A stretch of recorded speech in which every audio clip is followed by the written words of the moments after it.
जिला मुख्यालय सहित समीपस्थ ग्रामों में हुई चोरी के एक बड़े गिरोह के 7 सदस्यों को बलौदाबाजार पुलिस ने पकड़ा है। इसके अलावा कल भी बलौदाबाजार पुलिस ने 9 सदस्यों को गिरफ्तार कर जेल भेजा है। दरअसल बीते दिवस श्रीमती तोहिमा वर्मा ने कोतवाली आकर रिपोर्ट दर्ज कराया था कि अज्ञात चोर द्वारा उसके घर से नकदी आरएस 50,000 एवं सोने चांदी का जेवर सहित कुल आरएस 2,80,000 का सामान चोरी कर लिया गया है। इसके अलावा डेनिश कुमार ध्रुव ने रिपोर्ट दर्ज कराया था कि वह सभी सह परिवार पूरी घूमने गए थे कि पड़ोसी द्वारा फोन कर बताया गया कि मेरे घर का अंदर खिड़की का रॉड निकला हुआ है तथा खिड़की का सरिया टूटा हुआ है। इसकी सूचना मिलते ही सह परिवार वापस आ गए और घर को चेक किए तो घर में रखे हुए सोने चांदी के आभूषण, एक लैपटॉप, नकदी 1,95,000 सहित कुल 4,50,000 का सामान को किसी अज्ञात चोर द्वारा चोरी कर लिया गया था। की रिपोर्ट पर थाना सिटी कोतवाली में अपराध पंजीबद्ध कर विवेचना में लिया गया। पूरे मामले की जांच करते हुए बलौदाबाजार पुलिस ने सीसीटीवी फुटेज का अवलोकन किया। कुछ टेक्निकल इंट के आधार पर चोरी के आरोपियों का पता तलाश प्रारंभ किया गया। उक्त प्रकरण में कोतवाली पुलिस को बड़ी सफलता मिली। इधर पुलिस ने सभी 7 आरोपियों को विधिवत गिरफ्तार कर माननीय न्यायालय के समक्ष प्रस्तुत करने की प्रक्रिया की जा रही है। चोरी के 4 मामलों का खुलासा करने के लिए यहाँ एकत्रित हुए हैं और कल भी एक केस में हम लोगों ने 9 आरोपियों को गिरफ्तार किया था और उनसे जो माल मशरूका बरामद हुआ था वो आपके समक्ष प्रस्तुत किया गया था। उसी गिरोह के 7 और सदस्य हमारी टीम ने गिरफ्तार करने में सफलता पाई है और उनसे भी चोरी किया मशरूका काफ़ी बरामद किया है। और ये पहले बता दूं, घटनाओं का जिक्र कर देता हूँ मैं, जो उन घटनाओं का हम आज खुलासा करने जा रहे हैं। पहली घटना है 1 साल पहले लगभग हुई थी घटना, ये सृष्टि कॉलोनी में 27/12 को। इसमें श्रीमती तोहिमा वर्मा इनके द्वारा एक जो स्वास्थ्य विभाग में एएनएम है उनके द्वारा एक रिपोर्ट दर्ज करवाया गया था और इनके द्वारा अज्ञात चोर उनके द्वारा घर से नकदी और सोना चांदी की रकम लगभग 2,80,000 इसका उन्होंने रिपोर्ट करवाया था, जिसपे 457-380 का एक अपराध दर्ज हुआ था। दूसरा एक प्रकरण ये डेनिश कुमार ध्रुव एसीबी लाइन बलौदाबाजार इन्होंने रिपोर्ट करवाया था। ये भी 17/12-23 की घटना है। इसमें भी अज्ञात चोरी के संबंध में रिपोर्ट दर्ज करवाई गई थी। 1,20,000 का उन्होंने कुल मशरूका का रिपोर्ट लिखवाया था। तीसरा प्रकरण 31 तारीख की है, हीरालाल अग्रवाल जी के यहाँ समृद्धि कॉलोनी में ही चोरी हुई थी। उसके संबंध में है, जब बाहर गए थे तो उस समय उन्होंने आके देखा कि चोरी हुई है और उन्होंने रिपोर्ट किया, जिसमें आभूषण, लैपटॉप, नकदी कुल 4.5 लाख का उन्होंने चोरी का रिपोर्ट दर्ज करवाया था।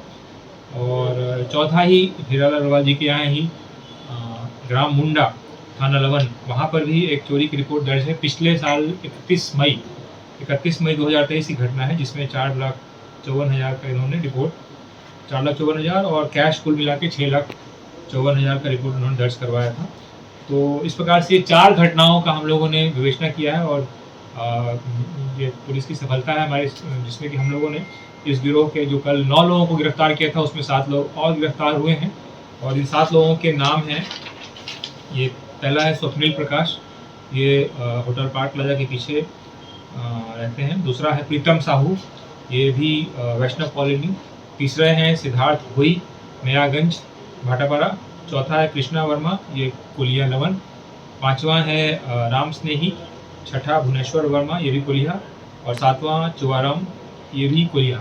इसमें 2 आरोपी अभी फरार हैं जिनको गिरफ्तार करना शेष है।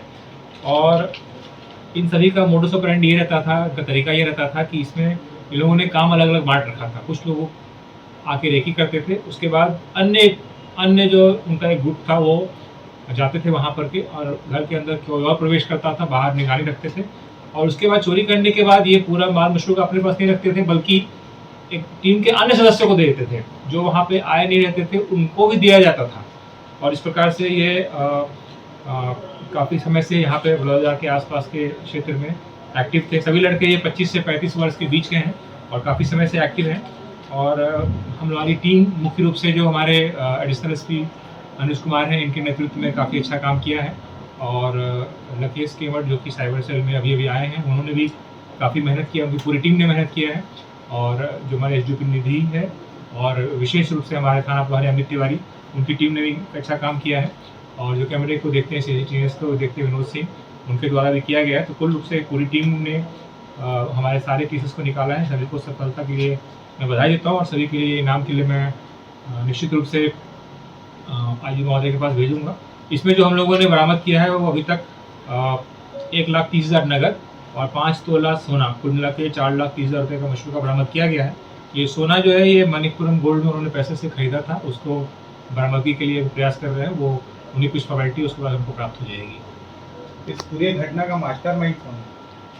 अब इसमें कुल मिला के आप चूँकि देख ही रहे हैं 18 लोगों का नाम आ रहा है, जो अलग अलग केसेस में आपको सभी 18 लोग सभी केसेस में नहीं थे, आपको विस्तृत अलग अलग चाहिए तो वो थाना वाले आपको प्रोवाइड कर देंगे।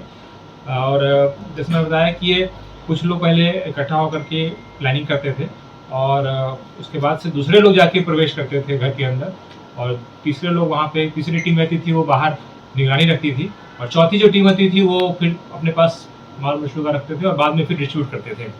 तो सभी का रोल ये है, और इसमें कौन मास्टरमाइंड था क्या था उसके संबंध में और जानकारी ली जा रही है। सर, इसमें मानवाधिकार आयोग के कोई सदस्य का किसमें? मानव अधिकार आयोग के सदस्य के संबंध में अभी ऐसी कोई बात सामने हमारे पास तो नहीं आई है। हाँ, ऐसा बताया जा रहा है स्वप्निल कोई मानवाधिकार आयोग के सदस्य, लेकिन ये कौन सा मानवाधिकार आयोग है और कहाँ के सदस्य के संबंध में कुछ पुष्टिकृत नहीं हुआ है, इसलिए उसको फिलहाल मैं बता नहीं पाऊँगा। सर, ये चोरी का माल कौन खरीदता है, आसपास से जानकारी है?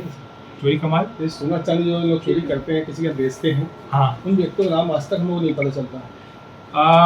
नहीं, जो चोरी का सामान खरीदते हैं वो भी आरोपी होते हैं। तो निश्चित रूप से हमारा आगे का विवेचना में ये भी रहेगा कि जहाँ जहाँ लोगों ने बेचा है, क्योंकि जो सोने का हमको मिला है सामान वो तो भी मणिपुरम गोल्ड में ही है, बाकी जो सोने का आइटम इन्होंने चोरी करके बेचा होगा उसके संबंध में और विवेचना की जा रही है, और वो भी आपके सामने जरूरी उपस्थित किया जाएगा। जो भी इसके संबंध में आरोपी होंगे तो उसकी जाँच की जा रही है।